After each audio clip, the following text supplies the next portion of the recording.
여러분, 오늘은 전 세계적으로 유명한 딜버트 만화의 창작자 스콧 애덤스가 공유한 성공 템플릿에 대해 알아보려고 합니다. 직장 생활의 부조리를 유머러스하게 그려내는 만화가로 알려진 그가 사실은 자기 성장과 성공에 대한 독특하면서도 실용적인 통찰력을 가지고 있다는 사실 알고 계셨나요? 애덤스는 지금의 성공을 이루기 전에 무려 36번이나 다양한 사업 분야에서 실패했습니다. 그런 그가 강연에서 공유한 성공 템플릿은 우리가 평소 들어온 조언들과는 많이 다릅니다. 그의 경험을 통해 배울 수 있는 실질적인 교훈들 함께 살펴볼까요? 스콧 애덤스는 목표는 패배자를 위한 것이다 라는 도발적인 말로 시작합니다. 처음 들으면 충격적으로 들릴 수 있지만 그의 설명을 들어보면 납득이 됩니다. 과거 100년 전만 해도 삶이 단순하고 예측 가능했기 때문에 목표 설정이 효과적이었습니다. 농부가 겨울 전에 40에이커를 개간해야지 라는 목표를 세우면 환경이 안정적이어서 그 목표를 향해 나아가기만 하면 됐죠. 하지만 지금 우리가 사는 세상은 어떤가요? 하루가 다르게 변화하는 기술, 끊임없이 바뀌는 트렌드, 예측할 수 없는 경제 상황 속에서 단순한 목표 설정은 한계가 있습니다.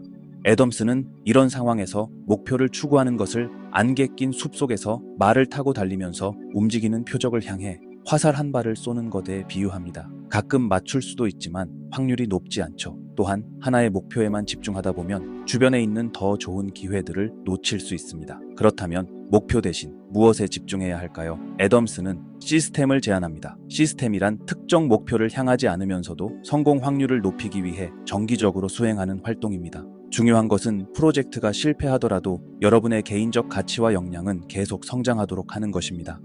애덤스의 친구 마누엘은 연애에 있어서 이런 시스템 접근법을 사용했습니다. 특정 여성을 목표로 삼아 몇 달간 준비하는 대신 그는 많은 여성들에게 간단히 데이트 신청을 했습니다. 물론 거절도 많이 당했지만 그 과정에서 그는 대화 기술을 향상시키고 거절에 대한 두려움을 극복하며 결국 자신의 가치를 높였습니다. 또 애덤스의 테니스 파트너는 원치 않는 일자리에도 정기적으로 면접을 보러 다녔습니다. 이 과정에서 그는 네트워킹을 확장하고 자기소개 스킬을 향상시켰으며 결국 예상치 못한 고위직 자리를 제안받게 되었습니다. 우리 삶에 이런 시스템 접근법을 적용한다면 어떨까요?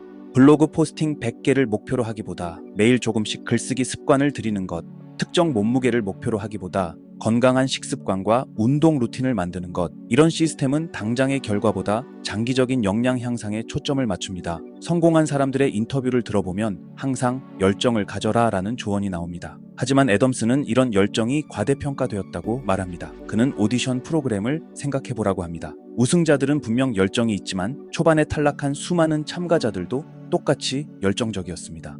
통계적으로 보면 열정은 실패와 더 높은 상관관계가 있다는 것이죠.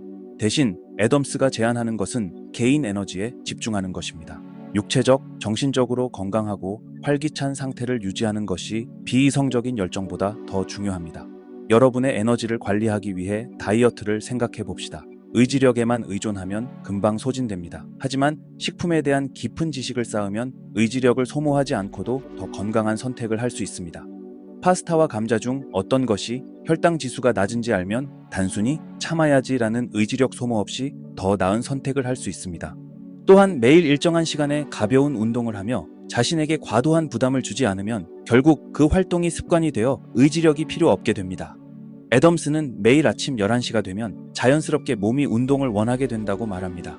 운동할 기분이 아닐 때는 우선 운동복만 입어보세요. 옷을 입는 행동만으로도 뇌가 운동 모드로 전환되어 에너지가 생기는 경우가 많습니다. 성공한 사람들은 모두 어느 정도 운이 따랐습니다. 애덤스도 자신의 성공에 운이 크게 작용했다는 것을 인정합니다. 하지만 그는 우리가 직접적으로 운을 통제할 수는 없어도 운이 찾아올 확률을 높일 수는 있다고 말합니다. 그는 번개에 맞는 것을 생각해 보라고 합니다. 번개에 맞길 원한다면 실내에 있기보다는 비가 오는 날 산꼭대기에 올라가서 번개를 유인할 막대기를 들고 있는 것이 훨씬 효과적이겠죠.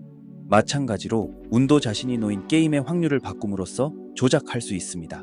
연구자 리차드 와이즈만 박사는 자신이 운이 좋다고 생각하는 사람들이 실제로 더 넓은 인식 범위를 가지고 있다는 것을 발견했습니다. 그들은 다른 사람들이 놓치는 기회를 더 잘 발견합니다. 놀라운 것은 자신이 운이 없다고 생각하는 사람도 긍정적 사고 훈련을 통해 더 많은 기회를 발견할 수 있게 된다는 점입니다. 우리 삶에 이 원리를 적용한다면 다양한 분야의 지식을 쌓고 새로운 사람들을 만나고 평소와 다른 경험을 시도해보는 것이 중요합니다. 이런 활동들은 우리가 운이라고 부르는 기회를 발견할 확률을 높여줍니다. 스콧 애덤스의 성공 템플릿을 우리 삶에 적용하려면 먼저 목표 대신 시스템을 구축해야 합니다. 매일 조금씩 실력을 쌓고 실패하더라도 배움을 얻는 활동에 집중하세요. 비현실적인 열정보다는 지속 가능한 에너지 관리에 초점을 맞추고 의지력을 지식과 습관으로 대체하세요. 그리고 다양한 경험과 학습을 통해 행운이 찾아올 수 있는 환경을 만드세요. 여러분은 어떠신가요? 지금까지 목표 달성에만 집중해 오셨나요? 아니면 시스템을 구축하는 데 더 신경 써 오셨나요? 댓글로 여러분의 생각을 공유해 주세요.